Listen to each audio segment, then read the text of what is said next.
स्वागत है आप सभी का कानून वाला विथ पीके यूट्यूब चैनल पर। अभी हम इससे पहले एक वीडियो बना करके अपलोड किए थे पार्ट 1 करके एआईबी एग्ज़ाम से रिलेटेड। वह वीडियो था आपका जो सबसे एआईबी यानी ऑल इंडिया बार एग्जामिनेशन का जो एग्ज़ाम हुआ था, सबसे अंतिम एग्ज़ाम 2021 में जनवरी माह में। तो हमने उसका वीडियो बनाया, उसमें पार्ट 1 इसलिए लिखा क्योंकि वो वीडियो जो है कि ज़्यादा लंबा हो जाता, इसलिए हम वीडियो को थोड़ा सा मतलब वीडियो अगर लंबा नहीं हो, देखने में अच्छा नहीं लगता है, तो इसलिए हम इसको 2 पार्ट में बांट दिए, पार्ट 1 और पार्ट 2 में। पार्ट 1 में हमने 1 से 50 तक का सॉल्यूशन बताया जो एआईबी का अंतिम एग्ज़ाम था, और पार्ट 2 हम बताएंगे 51 से 100 तक का, यानी कि आपका जो लास्ट एग्ज़ाम थे एआईबी का उसको पूरा कंप्लीट करवाएंगे। ये आपको वीडियो को अंतिम तक देखना बहुत ज़रूरी है यदि आप एआईबी के स्टूडेंट हैं। यदि आप एआईबी का एग्ज़ाम 5 फरवरी 2023 को जो होने वाले उनका एग्ज़ाम देने वाले हैं, तो क्योंकि यह बहुत ही यूजफुल होने वाले हैं। आप देखेंगे एग्ज़ाम में कि इससे रिलेटेड सवाल पूछे जाते हैं, यानी कि हर बार जो है क्वेश्चन बैंक से क्वेश्चन पूछे जाते हैं, इसीलिए हम आपको ये वीडियो बनाकर उपलब्ध कर रहे हैं। तो वीडियो को अंत तक ज़रूर देखें, और अच्छा लगे तो सब्सक्राइब ज़रूर कीजिएगा, लाइक कीजिएगा और शेयर कीजिएगा, ताकि और लोगों को भी फ़ायदा पहुंच सके। तो चलिए हम आपको इसमें 51 से प्रश्न का आंसर बताते हैं। 51 में कह रहा है, इसमें कहा जा रहा है, अनुच्छेद 279A के तहत जीएसटी परिषद किसके द्वारा गठित किया जाता है? तो इसका जो सही जवाब होगा यह होगा आपका राष्ट्रपति, यानी कि आपका ऑप्शन नंबर ग जो है सही जवाब। यानी अनुच्छेद 279A के तहत जीएसटी परिषद किसके द्वारा गठित किया जाता है? तो राष्ट्रपति के द्वारा। चलिए नेक्स्ट क्वेश्चन है 52, कहता अनुबंध की परिभाषा परिभाषित की गई है। इसमें धारा पूछता है, अनुबंध की परिभाषा परिभाषित की गई है किसमें? तो आपका जो इसमें सही जवाब होगा यह कहेगा आपका भारतीय अनुबंध अधिनियम की धारा 2H में, यानी कि आपका ऑप्शन नंबर जो है, ऑप्शन नंबर इसमें ख होगा। ख नंबर इसका सही जवाब है, भारतीय अनुबंध अधिनियम धारा 2H। चलिए नेक्स्ट क्वेश्चन में हम चलते हैं। 53 में कहता है, स्वेच्छा से एसिड फेंकना या एसिड फेंकने का प्रयास करना इस धारा के अंतर्गत एक दंडनीय अपराध है। यानी कि आपसे धारा पूछे जाते कौन सी धारा है, तो इसका जो सही जवाब होगा वह होगा 326B, अर्थात 326B का मतलब हो गया कि क नंबर आपका जो सही जवाब है, क नंबर जो है इसका सही जवाब होगा भारतीय दंड संहिता की धारा 326B की तरह। चलिए नेक्स्ट क्वेश्चन में चलते हैं। 54 में कहता है, एक कुल्हाड़ी से काम कर रहा होता है, कुल्हाड़ी उछलकर उड़ती हुई नज़दीक खड़े एक आदमी को लगती है और वह मर जाता है। यहाँ ए के द्वारा उचित सावधानी नहीं बरतने के कारण यह ए के द्वारा किया गया।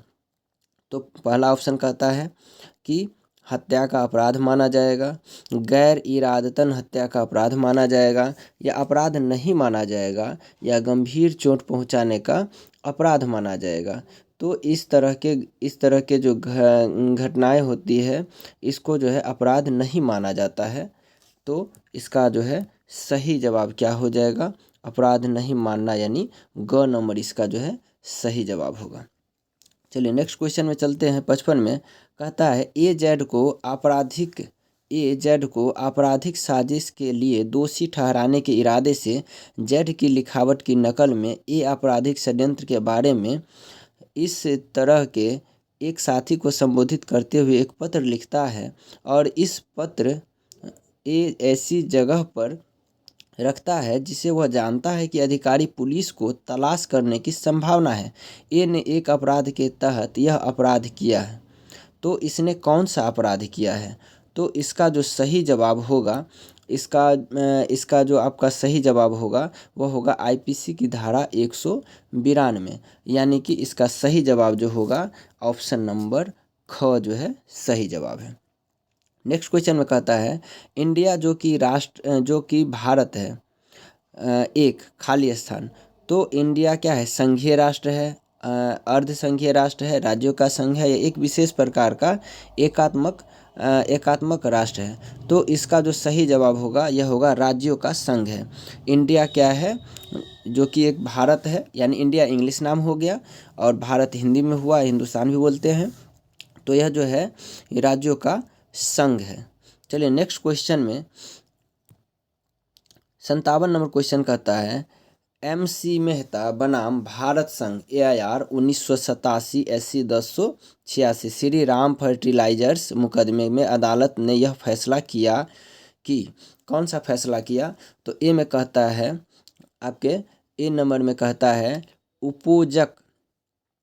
उपोजक उन सभी क्षतिपूर्ति के लिए सख्ती से और पूरी तरह से उत्तरदायी है जो जहरीली गैस के रिसाव की दुर्घटना से प्रभावित हुए हैं, और इस तरह की देनदारी ऐसे किसी भी अपवाद के अधीन नहीं है जो प्रत्यक्ष रूप से कठोर दायित्व के अत्याचारी सिद्धांत का संचालन करती है। ये आपका पहला ऑप्शन जो कहा है, इनके संबंध में अदालत का फैसला जो किया गया था यही था। तो आपका जो है कि ऑप्शन नंबर क ही सही हो गया, इसलिए इसका जवाब जो है हम ऑप्शन नंबर क दे देंगे। ठीक है, चलिए नेक्स्ट क्वेश्चन में चलते हैं। 58 में कहता है भारतीय अनुबंध अधिनियम की धारा 70 के तहत यदि कोई व्यक्ति किसी अन्य व्यक्ति के लिए कानूनन कुछ भी करता है या उसे कुछ भी देता है तो वह ऐसा करने के लिए इच्छुक नहीं है और इस तरह के अन्य व्यक्ति को लाभ मिलता है, तो दूसरा व्यक्ति पहले व्यक्ति को उसके किए गए काम के लिए मुआवजा देने के लिए बाध्य है। इस सिद्धांत को क्या कहते हैं? तो हम इस तरह के सिद्धांत को जो है क्वांटम मेरिट कहते हैं। क्या कहते हैं? Quantum merit. अर्थात आपका जो सही जवाब होगा वह होगा ऑप्शन नंबर ग। नेक्स्ट क्वेश्चन कहता है समझौता क्या है? समझौता क्या है? तो पहला ऑप्शन कहता है एक वादा या एक दूसरे पर विचार करने वाले कई वादे। बिल्कुल सही। तो आपका ऑप्शन नंबर ए ही सही जवाब है। समझौता का मतलब है एक वादा या एक दूसरे का पर विचार करने वाले कई वादे। नेक्स्ट क्वेश्चन में 60 में कहता है भूमि अधिग्रहण अधिनियम के तहत उद्धरण भूमि से संबंधित है। तो इस पहला ऑप्शन कहता है भूमि से उत्पन्न होने वाले लाभ। ख कहता है पृथ्वी से जुड़ी चीज़ें। ग कहता है चीज़ें जो अस्थायी रूप से ऐसी किसी भी चीज़ से जुड़ी है जो कि पृथ्वी से जुड़ी है। और घ कहता है उपरोक्त सभी। तो इनमें जितनी भी बातें कही गई सभी सत्य है, इसलिए इसका आंसर जो हो जाएगा यह ऑप्शन नंबर घ इसका सही जवाब होगा। चलिए नेक्स्ट क्वेश्चन में कहता है बेकार या कृषि योग्य भूमि पर अस्थायी कब्जा प्रक्रिया जब क्षतिपूर्ति के रूप में अंतर मौजूद होता है तब इसमें कौन सी धारा लगती है, यह प्रश्न आपसे पूछा जाता है। तो इस तरह के जो होते हैं, इस तरह के बर्ताव में क्या किया जाता है, इनका जो जवाब होता है, इनका जो होगा धारा नंबर 35 यानी कि भूमि अधिग्रहण अधिनियम 35 यानी कि ऑप्शन नंबर ग कह सकते हैं। नेक्स्ट क्वेश्चन में 62 में कहता है अपात्र व्यक्तियों द्वारा मुकदमा निम्नलिखित किसके तहत निपटाया जाता है, यानी सिविल प्रक्रिया के संहिता जो है वह आपको किस धारा के अंतर्गत जो अपात्र व्यक्ति होते हैं उसके मुकदमा किस तरह निपटाए जाते हैं, किस धारा के तहत। तो ये जो धाराएं होती है वह 33 यानी कि CPC की धारा 33 के तहत। तो 33 यानी कि आपका ऑप्शन नंबर क्या है, ख में दिया है 33, इसीलिए जवाब हो जाएगा ख। नेक्स्ट क्वेश्चन में कहता है 63 में समान लेन देन का हिस्सा बनने वाले तथ्यों एवं प्रासंगिक इसके तहत निपटाया जाता है। तो किसके तहत, धारा कौन से? तो धारा 6 के तहत। और धारा 6 ऑप्शन किस में दिया है, क में, यानी कि समान लेन देन का हिस्सा बनने वाले तथ्यों का प्रासंगिक किसके तहत? तो याद रखेंगे साक्ष्य अधिनियम 6 के तहत, यानी इसे आपको क में ही दे दिए थे, इसलिए पहला आंसर। नेक्स्ट क्वेश्चन कहता है अन्य बातों के अलावा बार काउंसिल ऑफ इंडिया की कार्यप्रणाली में अधिवक्ताओं के लिए पेशेवर आचरण और शिष्टाचार के मानक शामिल हैं। ऐसा अधिवक्ता अधिनियम की किस धारा के तहत है, मतलब यहाँ पूछते हैं किस धारा के तहत ये है, तो यह जो है धारा 7 के तहत। तो आपका ऑप्शन नंबर किस में दिया है? ऑप्शन नंबर क में, इसलिए जवाब हो जाएगा क। चलिए अब हम चलते हैं 65 में। 65 में कहता है न्यायमूर्ति एबोट पैरी के अनुसार वकालत के साथ दीपक क्या है? वकालत के साथ दीपक क्या है? तो ऑप्शन में कहता है क में ईमानदारी, साहस, व्यावसायिकता, बुद्धि, वाग्मिता, निर्णय और अध्येता वृत्ति। ठीक है, ख में कहता है ईमानदारी, साहस, उद्योग, बुद्धि, वाग्मिता, निर्णय और अध्येता वृत्ति। तो ये आपका जो ख ऑप्शन है यही इनका सही जवाब है, यानी कि न्यायमूर्ति एबोट पैरी के अनुसार वकालत के साथ दीपक का जो है क्या है? ईमानदारी, साहस, उद्योग, बुद्धि, वाग्मिता, निर्णय और अध्येता वृत्ति, यानी कि ऑप्शन नंबर ख इसका सही जवाब है। नेक्स्ट क्वेश्चन, इसमें कहता है 66 में एक सार्वजनिक कंपनी में निर्देशकों की न्यूनतम संख्या होती है। तो निर्देशकों की न्यूनतम जो संख्या होती है वह होता है 3, यानी कि ऑप्शन नंबर क ही इसका सही जवाब होगा। नेक्स्ट क्वेश्चन में चलते हैं। 67 में कहता है एक सहयोगी कंपनी किसी अन्य कंपनी के संबंध में क्या मतलब रखती है? एक सहयोगी कंपनी किसी अन्य कंपनी के संबंध में क्या मतलब रखती है? तो पहला कहता है एक ऐसी कंपनी जिसमें अन्य कंपनी का महत्वपूर्ण प्रभाव होता है, लेकिन जो कंपनी का एक सहायक कंपनी है जिसमें ऐसा प्रभाव होता है और इसमें एक संयुक्त कंपनी शामिल होती है, तो नहीं, ये गलत जवाब है। ख में कहता है कि एक ऐसी कंपनी जिसमें अन्य कंपनी का एक महत्वपूर्ण प्रभाव होता है, लेकिन जो इस तरह के प्रभाव वाली कंपनी की सहायक कंपनी नहीं है और इसमें एक संयुक्त उद्यम कंपनी शामिल है। तो बिल्कुल, तो क्या हो जाएगा इसका? जो ख में कह रहा है सही जवाब कह रहा है, इसलिए आंसर क्या मारेंगे? ख। नेक्स्ट में चलते हैं। 68 में कहता है उच्चतम न्यायालय ने इस मुकदमे में कुछ शर्तों के अधीन जीवित वसीयत और निष्क्रिय इच्छा मृत्यु को वैध कर दिया था। तो कौन सा ऐसा मामला था? तो ये जो मामला था आपका कॉमन कॉज बनाम भारत संघ 2018 5 SCC 1, यानी कि ऑप्शन नंबर कौन सा इसमें दिया है? तो ऑप्शन नंबर ख इसका सही जवाब, यानी कि यह जो है कॉमन कॉज बना भारत संघ 2018 5। नेक्स्ट क्वेश्चन में कहता है 69 में संविधान का अनुच्छेद 310 इसके बारे में संबंधित है, यानी कि अनुच्छेद जो है 310 किसके बारे में मतलब किस चीज़ से संबंधित है या किसके बारे में बताया है? तो यह जो है सिविल सेवकों के संदर्भ में खुशी का सिद्धांत दिया था। सिविल सेवकों के संदर्भ में खुशी का सिद्धांत दिया था। तो किस ऑप्शन में दिया गया है? ऑप्शन नंबर घ इसका सही जवाब होगा। नेक्स्ट क्वेश्चन 70 में कहता है चुनाव प्रक्रिया में उम्मीदवारों के पूर्व वृत्त जानने का अधिकार, यानी चुनाव प्रक्रिया में उम्मीदवारों के पूर्व वृत्त जानने का अधिकार, यह हमको अनुच्छेद कौन देता है? तो यह जो है अनुच्छेद आपको 19(1) देता है, यानी 19(1) कौन सा है? तो आपके क नंबर ऑप्शन में दिया है, यानी सही जवाब क होगा। नेक्स्ट क्वेश्चन 71 में कहता है भारतीय संविधान की प्रस्तावना और स्वतंत्रता की अभिव्यक्ति के साथ निम्नलिखित में से कौन से शब्द आते हैं? भारतीय संविधान की प्रस्तावना और स्वतंत्रता की अभिव्यक्ति के साथ निम्नलिखित में से कौन से शब्द आते हैं? तो पहला ऑप्शन में कहता है स्थिति और अवसर की, तो बिल्कुल गलत। ख में कहता है विचारधारा, अभिव्यक्ति, धारणा, आस्था और पूजा की, बिल्कुल। तो आपका सही जवाब क्या है? ख में, यानी कि अभिव्यक्ति की संविधान की प्रस्तावना और स्वतंत्रता क्या है? विचारधारा, अभिव्यक्ति, धारणा, आस्था और पूजा की है।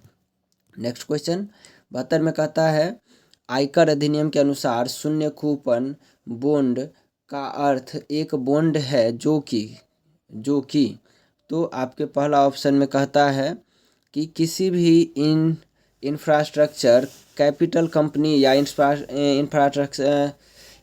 इंफ्रास्ट्रक्चर कैपिटल फंड या पब्लिक सेक्टर कंपनी या शेड्यूल बैंक द्वारा 1 जून 2005 के दिन या उसके बाद जारी किया गया है, बिल्कुल सही है। जिसके और देख लेते हैं जिसके संबंध में इंफ्रास्ट्रक्चर कैपिटल कंपनी या इंफ्रास्ट्रक्चर कैपिटल फंड या पब्लिक सेक्टर कंपनी या शेड्यूल बैंक से परिपक्व या छुटकारे से पहले कोई भुगतान का लाभ प्राप्त नहीं होता है। बिल्कुल ये भी सही है। जो कि केंद्र सरकार सरकारी राजपत्र में अधिसूचना द्वारा निर्दिष्ट कर सकती है। बिल्कुल ये भी सही है। तो इसका जो सही जवाब होगा, जब ये तीनों सही है तो आपका सही जवाब जो होगा उपरोक्त सभी, यानी कि घ नंबर जो है सही जवाब होगा।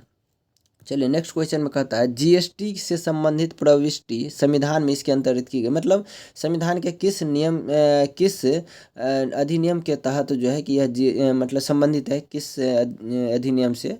तो जीएसटी के बारे में पूछ रहा है।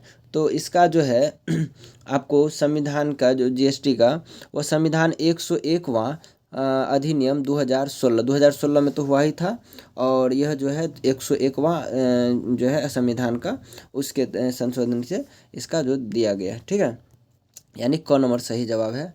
74 में कहता है कि कहता है ए पर, यानी ए जो है कि आपको एक किसी व्यक्ति का नाम ले लिया, ए पर सशस्त्र विद्रोह में भारत सरकार के खिलाफ युद्ध छेड़ने का आरोप है, जिसमें संपत्ति नष्ट हो जाती है, सैनिकों पर हमला किया जाता है और लक्ष्यों को तोड़ दिया जाता है।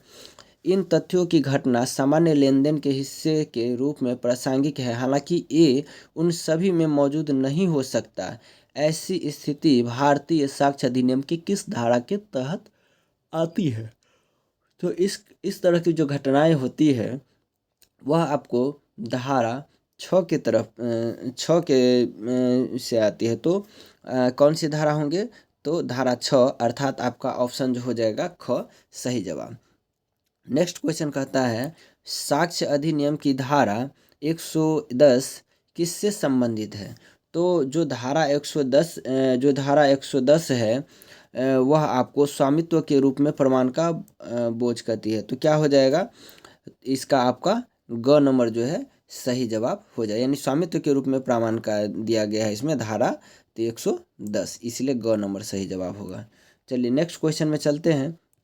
कहता है कि साक्ष्य अधिनियम की धारा 113 एक किससे संबंधित है?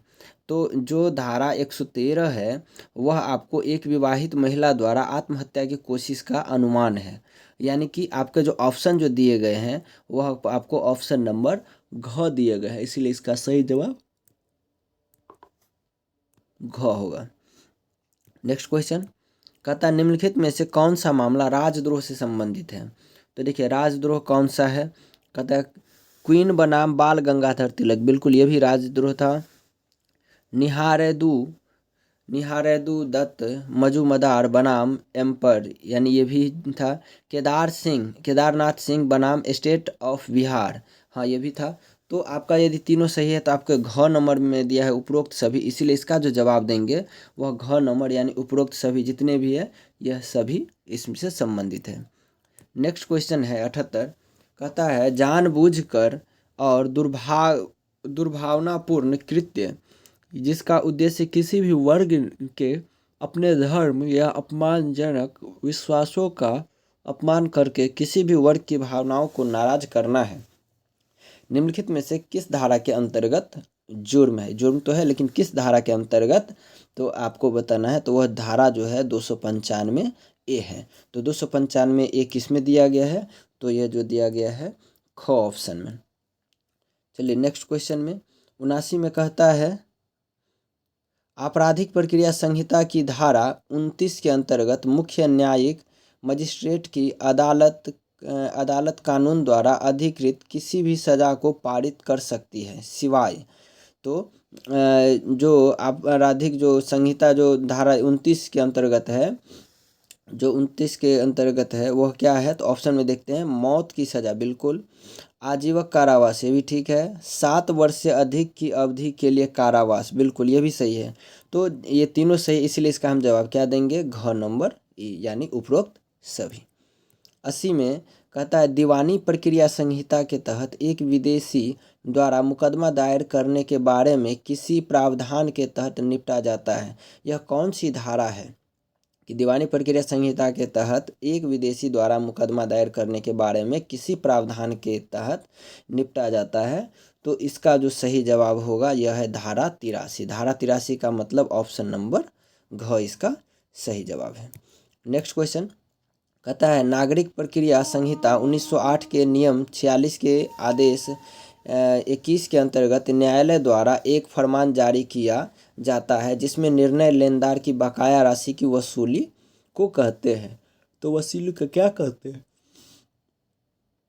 तो वसूली को गर्निशी आदेश कहते हैं। अर्थात गर्निशी आदेश किस ऑप्शन में दिया गया है? तो ख में, इसलिए आंसर जो हो जाएगा इसका ख हो जाएगा। चलिए नेक्स्ट क्वेश्चन में कहता है सिविल प्रक्रिया संहिता 1908 के आदेश 35 की धारा 88 निम्नलिखित किससे संबंधित? सिविल प्रक्रिया संहिता 1908 के आदेश 35 की धारा 88 निम्नलिखित में किससे संबंधित है? तो यह जो है अंतर्विरोधीय मुकदमा से संबंधित है। अर्थात ऑप्शन किस में दिया है? क में दिया है, तो क सही जवाब होगा। नेक्स्ट क्वेश्चन कहता है दैवकृत का मतलब, यानी दैवकृत जो है उसका क्या मतलब है? तो दैवकृत का मतलब होता है भगवान द्वारा किया गया कार्य। भगवान द्वारा किया गया कार्य अर्थात क नंबर सही जवाब। नेक्स्ट क्वेश्चन कहता है टॉर्टर्स के कानून में राज्य के अधिनियम के विशिष्ट सिद्धांत का मतलब क्या है? टॉर्टर्स के कानून में राज्य के अधिनियम के विशिष्ट सिद्धांत का मतलब क्या है? तो पहला ऑप्शन कहता है किसी देश की संप्रभु शक्ति का एक अधिनियम जिसे नगरपालिका अदालतों द्वारा चुनौती, नियंत्रित या हस्तक्षेप नहीं किया जा सकता। ठीक है, उसके बाद जो है कहता है ख किसी, नहीं यही आपका आंसर हो जाए। किसी देश की संप्रभु शक्ति का एक अधिनियम जिसे नगरपालिका अदालतों द्वारा चुनौती, नियंत्रित या हस्तक्षेप नहीं किया जा सकता। तो इसका सही जवाब क्या हो? पहले में दे दिया है सही, इसलिए क्या करेंगे, इसका जवाब जो है क देंगे। नेक्स्ट क्वेश्चन में कहता है 85 में अपकृत्य में सभी व्यक्ति जो किसी गलत कार्य के करने या होने देने में सहायक बनते हैं, परामर्श देते हैं, निर्दिष्ट करते हैं या सहभागी बनते हैं, उन्हें इस रूप में जाना जाता है। उन्हें किस रूप में जाना जाता है? इस रूप मतलब किस रूप में जाना जाता है? तो उन्हें जो है ज्वाइंट टॉर्ट फीचर्स के रूप में जाना जाता है, यानी कि ऑप्शन नंबर ख joint tort features. Next question कहता है MC मेहता बनाम भारत संघ 1986 Shri Ram food and fertilizers किस केस से संबंधित है? यह जो है किस केस से संबंधित है? तो यह जो है ओलियम गैस का रिसाव से, ओलियम गैस के रिसाव से, अर्थात ऑप्शन नंबर क सही जवाब। नेक्स्ट क्वेश्चन AK कृपाक बनाम भारत संघ संबंधित है। AK कृपाक बनाम भारत संघ किससे संबंधित है? तो यह जो है पूर्वाग्रह की संभावना से, पूर्वाग्रह की संभावना अर्थात ऑप्शन नंबर क। नेक्स्ट क्वेश्चन प्रत्यायोजित विधान का न्यायिक नियंत्रण किसके आधार पर किया जा सकता है?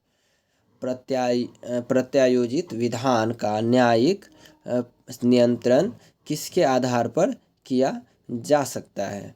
तो यह जो है ऑप्शन में दिया गया अधिकातीत का सिद्धांत, बिल्कुल। मालाफाइट्स का, तो ये भी ठीक है। न्यायिक समीक्षा का बहिष्करण, ये भी सही है। तो ये तीनों सही हो गए, इसलिए इसका हम जवाब क्या देंगे? तो इसका जवाब जो हम देंगे यह आपका ऑप्शन नंबर जो है घ, यानी सभी, क्योंकि सभी सही हो गया। नेक्स्ट क्वेश्चन में चलते हैं। कहता है पूर्व न्याय का सिद्धांत आपराधिक प्रक्रिया संहिता की धारा किसके तहत निपटा जाता है? मतलब निपटा है। पूर्व न्याय का सिद्धांत आपराधिक प्रक्रिया संहिता धारा किसके तहत जो है कि निपटा जाता है? तो यह जो धारा है यह धारा 11 के तहत है, यानी ऑप्शन नंबर कौन सा? तो ऑप्शन नंबर ग जो है इसका सही जवाब है 11।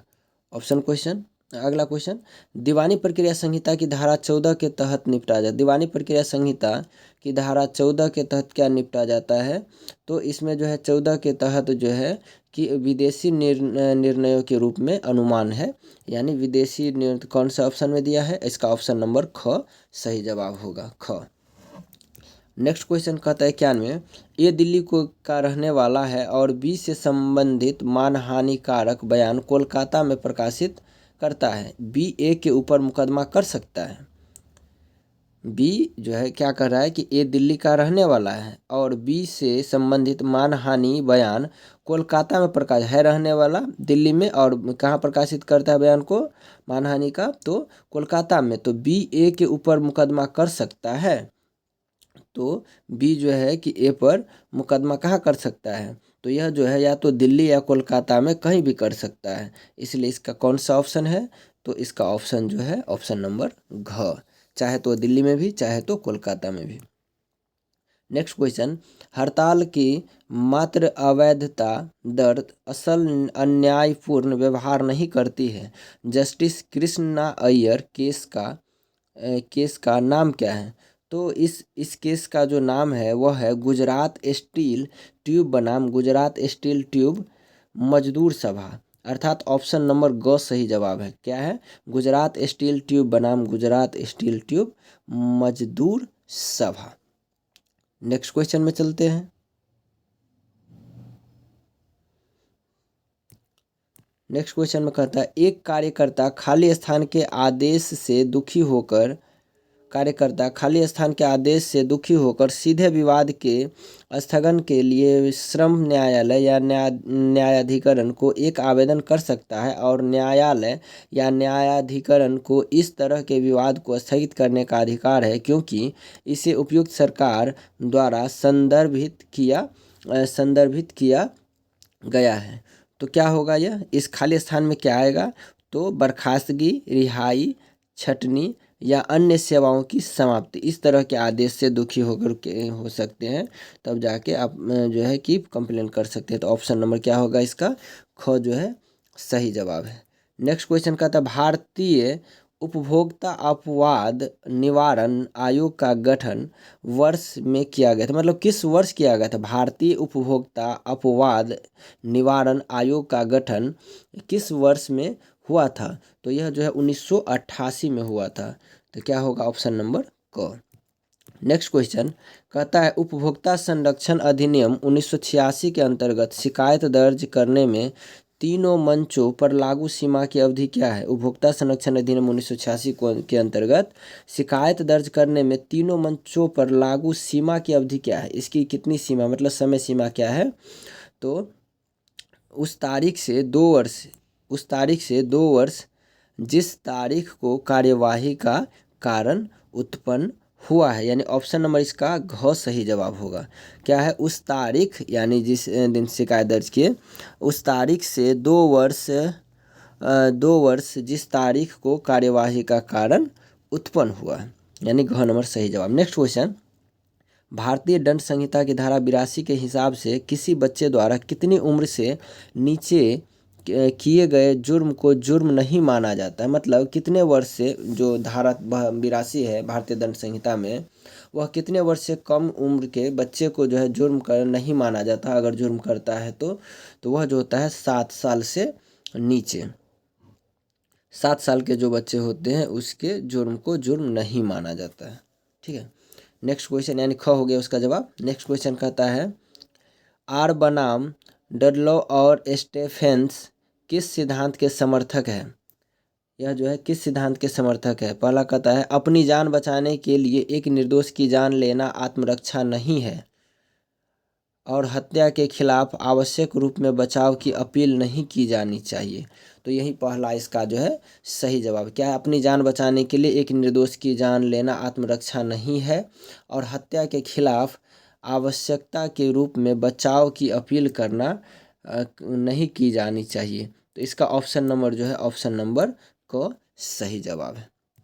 नेक्स्ट क्वेश्चन, मिताक्षरा कानून द्वारा शासित एक संयुक्त हिंदू परिवार में हिंदू उत्तराधिकारी संशोधन अधिनियम 2005 की शुरुआत से नए अनुभाग को प्रतिस्थापित करके बेटी की सहभागिता की स्थिति पर चर्चा किस धारा के अंतर्गत हुई? तो यह जो धारा थी ये धारा 6 थी, यानी धारा 6 ऑप्शन किस में है? ऑप्शन नंबर क, इसलिए वही सही जवाब। 99 में कहता है हिंदू विवाह अधिनियम की धारा 5 किससे संबंधित है? यानी हिंदू विवाह अधिनियम की धारा 5 किससे संबंधित है? तो यह जो है हिंदू विवाह के शर्त से, जो धारा 5 है वह आपका हिंदू विवाह की शर्त से संबंधित, अर्थात ऑप्शन नंबर घ सही जवाब। नेक्स्ट क्वेश्चन और लास्ट क्वेश्चन कहता है विशेष विवाह अधिनियम के अनुसार 22 वर्ष की लड़की का विवाह उसके मामा के 23 वर्ष के बेटे से होता है, तो ऐसे विवाह को हम क्या मानेंगे? तो कहता है विशेष विवाह अधिनियम के अनुसार 22 वर्ष की लड़की का विवाह उसके मामा के 23 वर्ष के बेटे से होता है, तो ऐसा विवाह क्या होगा? तो ऐसा विवाह जो है इसको व्यर्थ होगा, यानी कि ऑप्शन नंबर क्या होगा? ग जो है सही जवाब है। तो आप लोगों को हमने ये एआईबी का जो सबसे अंतिम एग्ज़ाम हुआ था उसका हमने आपको पार्ट 2 बना करके इसको पूरा कंप्लीट करा दिया। तो यदि आपको वीडियो अच्छा लगा हो तो सब्सक्राइब जरूर कीजिए, बेल आइकन को ऑल करके रखिए ताकि आपको समय पर नोटिफिकेशन मिल सके। और यदि आपको अच्छा लगा हो तो कमेंट भी ज़रूर कीजिए आप किस तरह के वीडियो पसंद करते हैं, तो हम उस तरह के वीडियो बना करके आपको वीडियो उपलब्ध कराने का प्रयास करेंगे। और भी हम आपको इससे जो पूर्व परीक्षा हुए हैं उनका भी वीडियो हम बनाने का प्रयास करेंगे, यदि आप लोग सपोर्ट करेंगे तो। बहुत बहुत धन्यवाद हमारे चैनल पर जुड़ने के लिए।